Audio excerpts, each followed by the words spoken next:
Hello, my name is Arlo Gilbert. I am the CEO and co-founder at Osano, and today I'm your host here on the Privacy Insider podcast. We're joined today by Peter Swire, Professor of Privacy and Cybersecurity at Georgia Tech and Research Director of the Cross-Border Data Forum. Peter Swire is a leading privacy and cyber law scholar, government leader, and practitioner, having contributed to the tech sector since the rise of the internet in the 1990s. Swire came to the Georgia Institute of Technology in 2013, where he acts as the J.Z. Liang Chair in the School of Cybersecurity and Privacy in the Georgia Tech College of Computing. He is a professor of law and ethics in the Scheller College of Business and has an appointment by courtesy with the School of Public Policy. He is senior counsel with Alston & Bird LLP and research director of the Cross-Border Data Forum. Swire served as a member of former President Obama's review group on intelligence and communications technology. He has since served as co-chair of the Global Do Not Track process for the World Wide Web Consortium, a senior fellow with the Future of Privacy Forum and on the National Academy of Sciences and Engineering Forum on Cyber Resilience. Under President Clinton, Swire was the chief counselor for privacy in the U.S. Office of Management and Budget, the first person to have U.S. government-wide responsibility for privacy policy. Under President Obama, he was a special assistant to the president for economic policy. Hello and welcome to the Privacy Insider podcast. My name is Arlo Gilbert. I am the CEO and co-founder at Osano and your host today on the Privacy Insider. Peter, welcome to the show. We are so happy to have you. Glad to be here, Arlo. And now you're down in the Georgia area, is that right? Atlanta, Georgia. That's where Georgia Tech is. Fantastic. Well, you have had an amazing background. Going through your career here is a list of enviable engagements when it comes to privacy, for sure. You're a scholar in cyber law and privacy. You have been involved in government. You are an attorney. You are a professor. It sounds like really very much a Renaissance man. And you are working in the computing department. Is that right? I'm in the College of Computing now, which is a strange place for a law professor to be. Indeed. And now prior to going to Georgia Tech, you had worked on President Obama's team. You had worked on the Clinton team. This background is just amazing. So we're really happy to have you here today because we've got an election coming up in America. And everybody's thinking about it and everybody's talking about it. In fact, it's about all we can hear about these days. And so I'm really excited to talk a little bit about politics, policy. We're going to try really hard for anybody here who's not a privacy pro. We have seen policy come and go several times and not get passed. I'm really interested to understand your take on this general election we have coming up between Trump and Harris. And I am really curious how you think that this might impact the future of privacy and how these two candidates are approaching privacy, if at all. Well, thanks, Arlo. I'm glad to be here. I think the first thing is that privacy has not been a top-level issue in the campaign. When you listen to the stump speeches of the two candidates, they're rarely talking about privacy.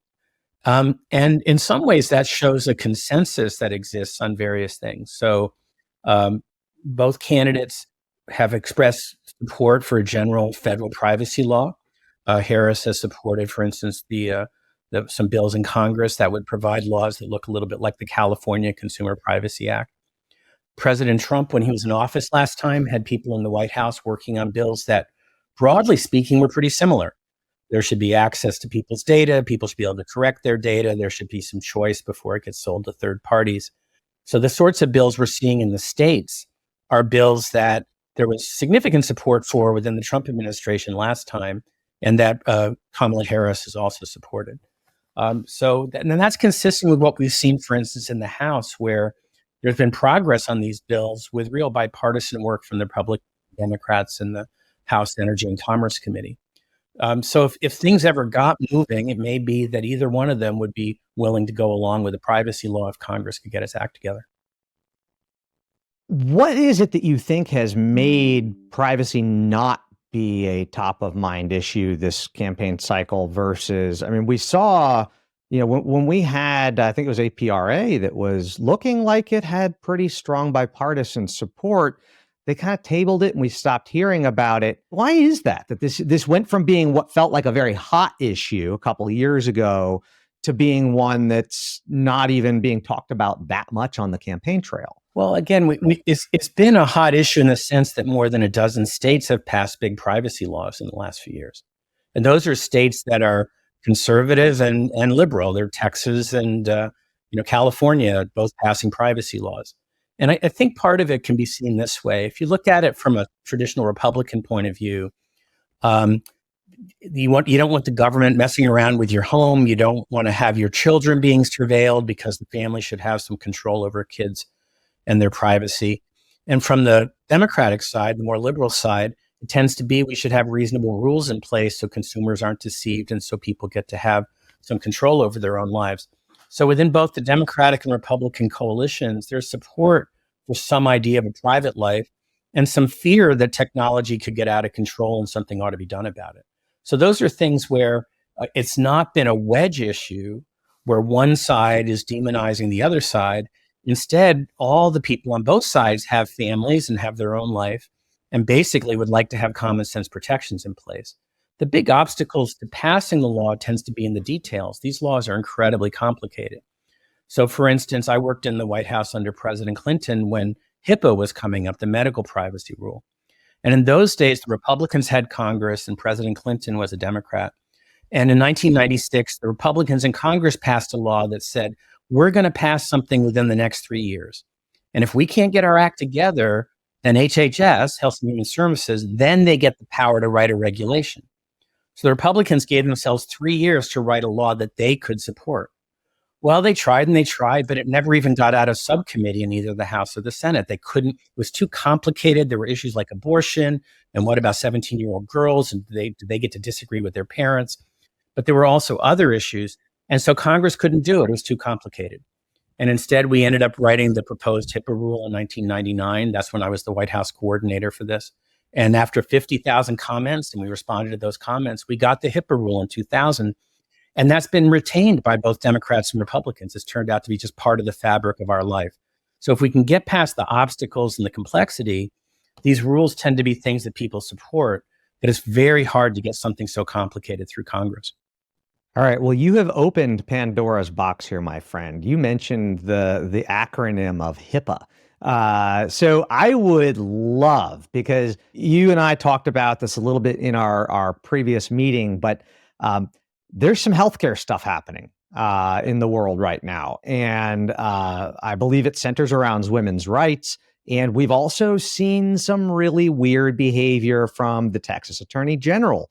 I would really be interested in hearing your take as it relates to healthcare, but also, what does this mean for us in terms of getting privacy rights and moving into the 21st century here and joining the rest of the world and having some good, strong national data protection? Well, I'll pick up on the point you made about Texas. So the Texas Attorney General, just within the last couple of weeks, brought a federal lawsuit saying that the new HIPAA provisions are illegal, that they shouldn't have been issued by the federal government. And this turns out to be an abortion issue. So as you may know, Texas has criminalized anyone who helps someone get an abortion for a person who's in Texas. And so that could be read to be a doctor who performs an abortion or a nurse. It could be read to be a family member who helps a woman move out of state or go out of state to get an abortion. These are people who are assisting in having an abortion. Texas law does not criminalize the woman herself, but people who help the woman. And it's very broad language that can mean a lot of different people. Okay, so that's a state criminal law. Now, the federal government last year, after Dobbs, after the decision that overturned Roe versus Wade, the federal government updated HIPAA. And it said this. It said that if a state is trying to enforce its laws about reproductive activities, including abortion, and they ask for records held out of state from a hospital, that out-of-state entity is not supposed to turn over the records. So if there's a hospital in California or New York, they're not supposed to send the records of the woman back to Texas. And the idea was if the woman goes to California in order to have an abortion that's legal in California, that shouldn't create a criminal case back in Texas. That's Texas imposing its criminal laws on the rest of the country. So the Biden-Harris administration, in support of women's rights, as it would describe it, has made it clear that the medical records of people who travel out of Texas will be protected, or out of other states that are so strict like this, Alabama and the rest. And sorry, not the court. The Texas Attorney General has said, well, we want to be able to enforce this. And as a step to do that, we're challenging the federal regulation. We're saying the regulation is protecting those women's records in California or wherever. And that change to the HIPAA regulation, the Texas people say, is unlawful. And so if they win, if the HIPAA rule changes get struck down, then the Texas Attorney General in many instances would be able to grab the medical records under a court order and force those court records to go from California back to Texas. And that's where abortion politics and privacy get mixed together, because we have some states like Texas who are taking vigorous efforts to try to block abortions, and other states, including a lot of the northern part of the United States, that are taking vigorous efforts to protect the right for a woman to have an abortion. But these two clash when it comes to enforcing the criminal laws like Texas has.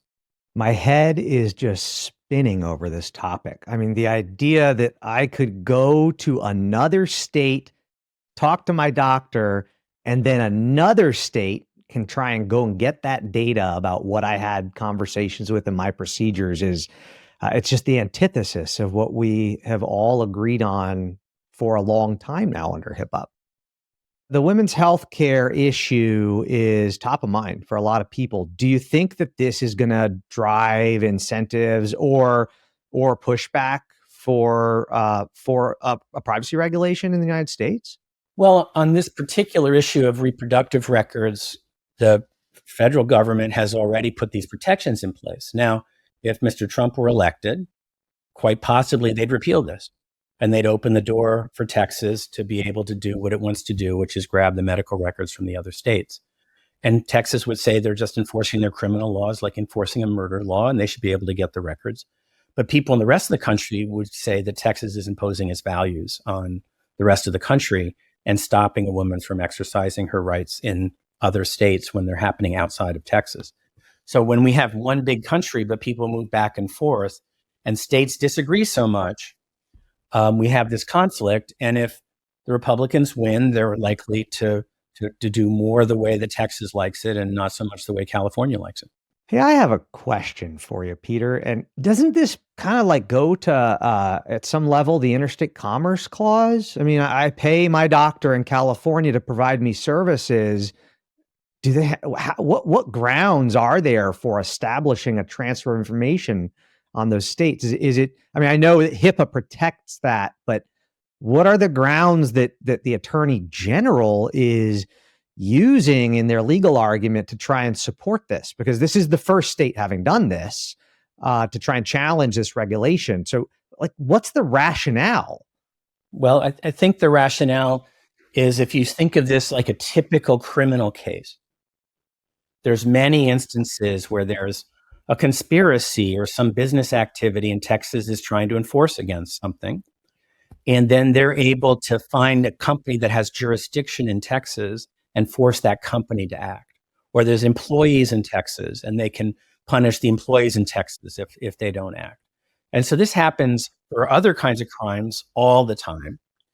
And now for privacy reasons or protecting a woman's rights reasons, the states that are not Texas would object to this. Right now, there's a federal rule in place. The federal rule is the supremacy clause. The federal rule wins while it's in place. But if the federal rule says Texas gets the records, or there's no rule stopping Texas from getting the records, Texas can use all the powers it usually uses for all its criminal enforcement. And a lot of times they can find some way to get jurisdiction. Interesting. So I have a lot I would love to talk to you about. We get a brilliant leader in privacy and law who has been around the block, and it's such a privilege to be able to ask these kinds of questions. So I'm really interested in understanding. We've talked a little bit about Texas. We've talked a little bit about women's health care, federal privacy regulations. What we haven't talked about is the big elephant in the room that everybody's talking about these days, AI. I'm really interested. Have you spent any time looking into AI? looking into its impacts on privacy. And I mean, I assume that must be happening. Being in a college of computing, I'm around people who are working on machine learning and AI all the time. So that's definitely something that I just see at lunch table conversations and stuff. I think as with a lot of other things, Europe has been the most regulatory when it comes to AI. There's real concerns within Europe about whether GDPR, their general data protection regulation, about whether GDPR allows these extra uses to train AI models. And I think it's fair to say that a lot of the privacy regulators think that grabbing all this data, scraping it from the web, and then reusing it, a lot of privacy regulators in Europe would think that's not allowed under GDPR. So, for instance, the Italian privacy agency, the Garante, brought an action last year against OpenAI and negotiated out a settlement. But these concerns in Europe under GDPR keep happening. Plus, Europe has the AI Act, which is going to require risk assessments when you do AI around personal data or otherwise. So, as with many other circumstances, Europe's written rules before the rest of the world has. In the United States, the template, the model that people look to is the Biden administration issued what's called an executive order on AI, which has its own kind of impact assessments to make sure things aren't discriminating and to make sure if you use AI, you're using the data fairly and not creating bias, among other things. And it should be done safely and not in a way that's going to lead to other kinds of problems. So there's some guidance from the federal agencies about what they're doing, and companies can look to that guidance and read the executive order. But I think that along with the privacy, what's going on AI stuff, there's this global economic competition going on. So on AI, Americans look at China and say, you've got over 1 billion people, collect the data like crazy, you get the biggest data sets. China's going to have a lead on AI, and that's going to be a significant thing. China looks at the United States and says, well, you look at OpenAI and Google and the rest of these companies, and the cutting edge is happening in the US, and China's falling behind. And then in Europe, they're looking around and saying, can we even do AI given the privacy rules? And how come none of the big successful companies so far are winning in Europe, even though Europe has some of the best machine learning and AI researchers? And I think up until now, just describing the markets, it looks like it's hard to start these companies in Europe. There's too many regulatory barriers. There was a recent, very important report by a man named Mr. Draghi, who had been head of the European Central Bank. He wrote a report looking at Europe as an entity and said their regulatory systems getting in the way of their economic competitiveness and their productivity. But when it comes to AI, Europe has amazing expertise, but hasn't won on companies. And really, it's the US and China right now where the big competition seems to be happening. Yes, I have witnessed some of the Chinese AI, and it is pretty stunning. There's generative video, and that looks hyper realistic, and it's pretty stunning. The pace of innovation. I don't know about you, but I have not in my entire life ever seen anything move this fast. I'm old enough that I was writing about the internet as it sort of came online in 1990, 91, and 92. And if you look at those early 90s days of the internet suddenly happening, the first commercial activity on the internet was 1993. And by 2 or 3 years later, all sorts of things had happened. So this AI explosion reminds me of the internet explosion in the 90s. And we did get the dot-com bust of 2000. So 7 years later, things fell apart. But those 6 years led to really major change across the world. And it seems like we're in a somewhat comparable rate of change right now when it comes to AI. I would agree with you wholeheartedly on that. And I think we're all going to see a big bust at some point in time as these, what did we hear? It was $100 billion in operating expense for $3 billion in total gross revenue generated for AI in the last 12 months. Well, the chips are for real, and people are buying NVIDIA chips and spending lots and lots of money, and the electricity is being spent to run the data center. So it's not illusory. There's real revenue happening here. The lack of revenue business models was a big problem in the dot-com bust. But I think there's a lot of reality to the AI. Awesome. This is really a fascinating topic, and you've really got your finger on the pulse in terms of politics and technology. And we've all witnessed some other boom and bust cycles. Big one that comes to my mind is crypto. Whether it's Bitcoin or e-gold or the guy up on stage who was, screaming how everybody's going to get rich. I am really interested in your take on crypto as it relates to privacy. And you know what? The gloves are off. I would also just love to hear your thoughts and opinions about crypto. Yeah, well, so there's incredible allure in various ways to crypto. So we can stop this expensive old banking system. We can get power back in the hands of the people. We can have private transactions in ways that allow business to go forward. So there's a lot of ways to talk about what's good about cryptocurrencies. I'm actually quite far on the skeptical side of it. I was just looking at one report this morning about $15 billion in fraud on U.S. consumers in one of the types of crypto transactions. That's a lot of money. It is. I taught banking regulation as the first course I taught in law school, and I've worked in the White House under President Obama and the National Economic Council. There's incredible number of checks and balances in the traditional financial system. There's rules. For instance, employees historically have had to leave for at least 2 weeks on vacation every year, so that if they had a scam going, it would fall apart during the 2 weeks they weren't there to keep it going. There's just incredible backups to backups because we've seen people try to steal money from the banking system for centuries. And now the system's fortified in a really, really strong way against a lot of kinds of fraud. On the other hand, if you put a ton of venture money into something where 4 people are doing a startup and running around like crazy, they don't have anything like the order of magnitude of protection that are in traditional banking systems. And you have predictable failures. And so the list of failures in cryptocurrency, they get hacked at some point, or money gets lost in wallets, or it turns out it was all a scam, or Sam Altman does what he does. The list of scams is enormous. And one simple way to say it is, would you rather, for your most important financial things, act in a system with working checks and balances, or act in a place where nobody knows what they're doing? And the nobody knows what they're doing, having math prove that the crypto can't be broken is like a trivial sliver of 1% of what it takes to run a financial system. And Bruce Schneier has written about this, I think, better than anyone.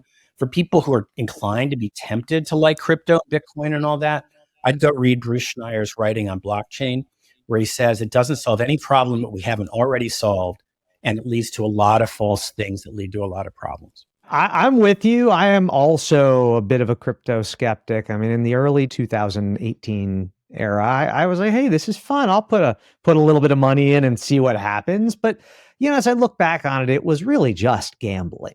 I was just putting money in and thinking, I don't know, maybe this will go up by 100 times in the next 6 months. That'll be nice. Go to Las Vegas, you can bet on crypto, but know that the people running it have a history of running scams, and be careful with your money. Don't put in anything you can't afford to lose. That's exactly right.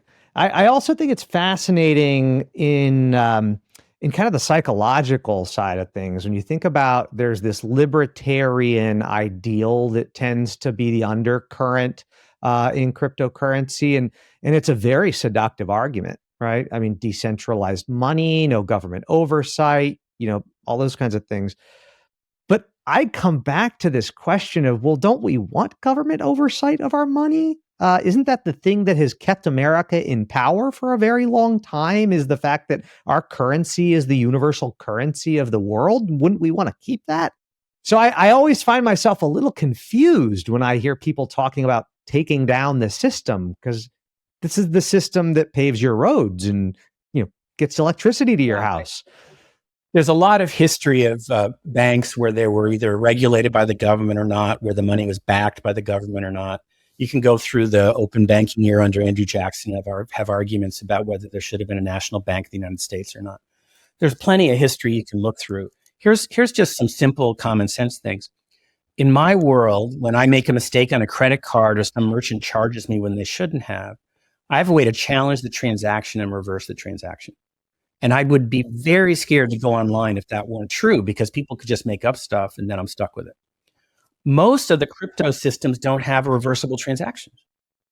They're immutable. They're irreversible. It's gone. The money's in someone else's wallet. You don't know who that is and you can't get it back. Why would you take on that risk? That's just a crazy way to do business when we know that there's scam artists and we know there's mistakes. Ridiculous. Yeah, it's definitely the Wild West out there in crypto land. Do you feel that crypto can coexist with privacy regulations? Well, so there's cryptocurrency, and I'm teaching my class tonight on cryptocurrency, on the going dark debate on encryption, on CSAM, child sexual abuse material, and whether crypto is going to help that or what the rules should be. So this is something I've worked on a lot of time. Look, in 1999, it was illegal to use strong encryption when you left stuff in the United States. That's when I was in the White House for President Clinton. And I was put in charge of the encryption working group in the White House to say, should we change our crypto policy? And my view was we need to move towards strong encryption. You can't have the internet without strong privacy and security through encryption. And so there's innumerable good uses of encryption. We can't do modern cybersecurity without pervasive encryption in 100,000 different ways. So I am a huge lover of encryption, and I've often written on why the crypto protections are more important than letting law enforcement have backdoors. Okay, so I'm way on the side of good crypto. I'm not on the side of cryptocurrencies because my experience in banking regulation is they lack essential safeguards and they're a recipe for scams. But I love strong encryption, and I've written about it. So the FBI and other officials say they're going dark. They can't see anything anymore. The world's going to end. Bad guys are going to win. And what I've written and coined the term with a co-author is that it's a golden age of surveillance. It's not a dark age of surveillance. It's a golden age of surveillance. All the databases, all the text messages, all the metadata. So I'm sorry. And when you look at what police and law enforcement and national security agencies can do on the way to surveillance, the idea that crypto is killing them just doesn't stack up. That's strong encryption. You can't do cybersecurity without encryption at rest, encryption in transit, and all the rest. A very different thing to think that that word encryption put together with currency suddenly makes the currency innovations be a good thing. That's right. It's encrypted currency. I remember back in '99 when we were making software, and I remember very much looking at these export regulations and thinking, wait, can I not include like any security in the things we send to another country? Right. Oh, wow, we really can't. Okay. So thank you. Appreciate you rectifying that. So when we think about this Texas lawsuit over HIPAA, and we think about the political parties wanting to gain access to our data, right? They already have access to some of that data. That's how we get our mailers that remind us to vote. So they should have some of our data. And you think about on the right side of the political spectrum, the GOP and people who are traditionally Republican tend to be more focused on gun ownership as a policy issue. They want to retain their gun ownership. On the Democratic side, it's often about regulations around firearms. And then you really have to wonder, like, so if the politicians on the Democratic side wanted to get rid of guns, do they want to have a big database of everybody who owns a gun and access that for their purposes? Kind of like we're seeing in Texas, where they're trying to say, hey, we want to get information about what you've been doing so that we can engage as a government with you. I'm curious whether you see a parallel there. Well, I think each political party has some priorities it would like to do. So within the Democratic Party, there's a lot of support for more gun registration requirements. The Republican Party, if there's going to be deportation of millions of people, then the Republicans are going to need a lot of information about where people live who are not documented. So when there's an enforcement priority of a party, they need the information in order to make the enforcement work. And because the instincts or the issues are different for the different parties, they have different places where they're trying to get the data. Yeah, this just really reminds me of a conversation we had a couple episodes ago with a different guest, but there's this idea that people don't fully understand the risk of their data. And they tend to get myopically focused on the commercial entities who have access to that data. You know, I don't want to trust Google or Microsoft or Amazon. They're evil. And you know, we could have a debate about that for hours. But the real risk in privacy, at least according to history, has been governments getting that data and choosing to do ethnic cleansing or begin enforcing behavioral regimes like we've seen in China. And I feel like consumers don't really understand the potential for misuse of their data. I'm interested.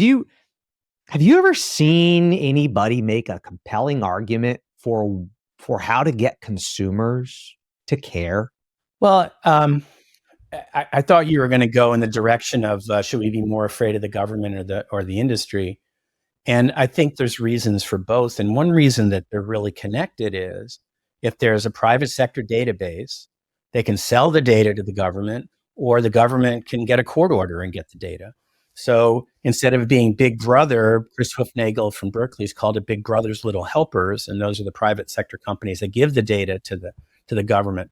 And so thinking that you can love data on one side and not the other doesn't really match reality. The two are very connected. Excellent point, right? I mean, you go use your Gmail, and there's a reasonable chance that the data could become available to a federal government as part of an investigation. If there's an investigation, sure, then there's the right kind of court order, and then the email goes to the government. So I think that each political party has its priorities. They each have some data they want to get to their priorities. They're fairly similar.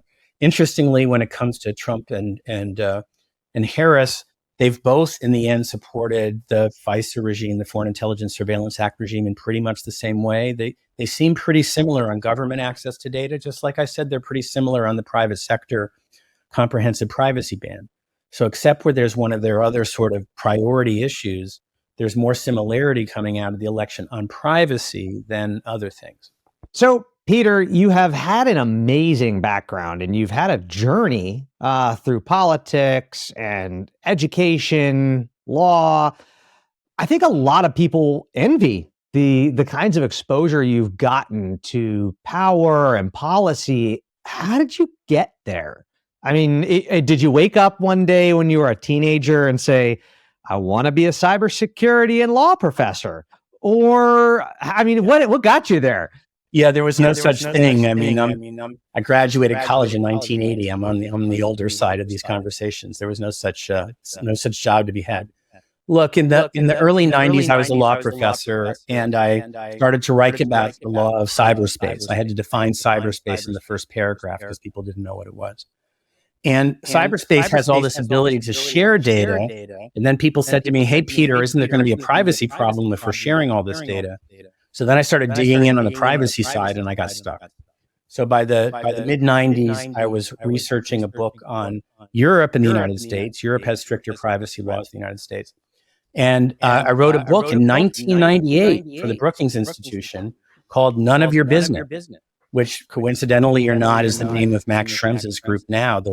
I was going to say, that sounds familiar. He hasn't given, I mean, it's a book on privacy between Europe and the United States, but he never footnotes who came up with the title. Anyway, that's his decision. So I had written this book, and then the Clinton administration had promised they were going to name a privacy person.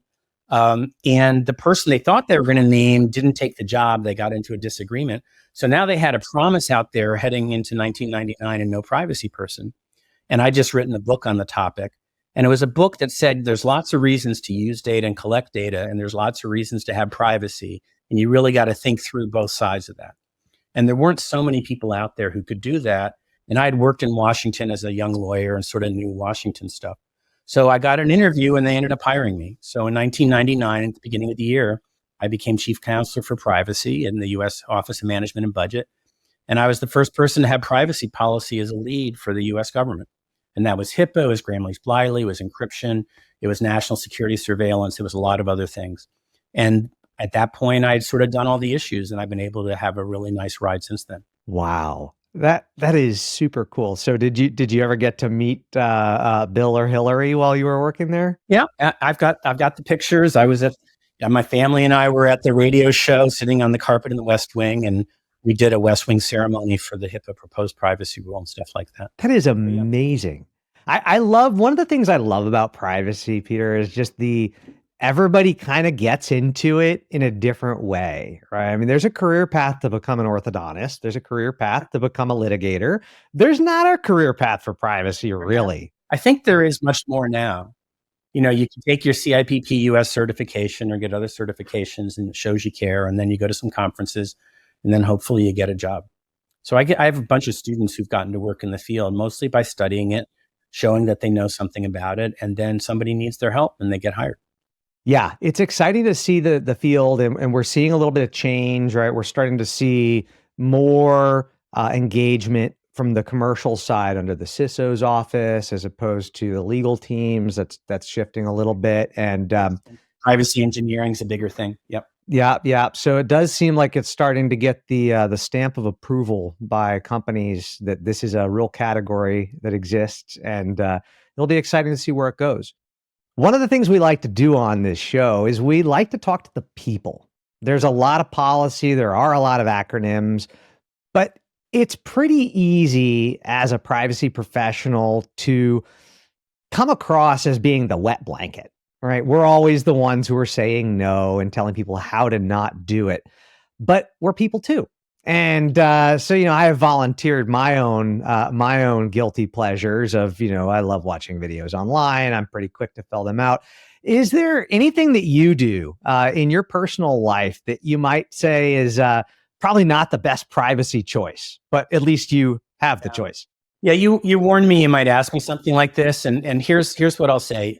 Look, I'm a professor, and maybe I'll write my memoirs someday, and I like to have a good handle on history. So a lot of companies would have a data retention policy of delete all your emails after 1 year or 2 year. But I must say, on my hard drives, I've backed up older emails. So someday if I want to go back in and look at what I've done all these years of 40 years working in the field, I'll still have some information there. That's not good practice in the corporate network, but as a professor, I've decided it can meet the European GDPR exception for historical interest. So I'm gonna keep on having some records about what I've done in the course of my career. Well, Peter, thank you so much for joining us today on this episode. This has been illuminating. I have learned a lot. I hope our audience has as well. Thank you for joining, and we look forward to potentially having you again on a future episode. Great. It's been great to be here today, Arlo. Thanks very much. Thank you for listening to this episode of the Privacy Insider Podcast. You can find a full transcript of this episode and any show notes at osano.com. That's www.osano.com. And while you're there, get access to an excerpt of my book, The Privacy Insider: How to Embrace Data Privacy and Join the Next Wave of Trusted Brands, which is now available on Amazon for purchase. Until next month, take care. And remember, data privacy is a fundamental human right, y'all.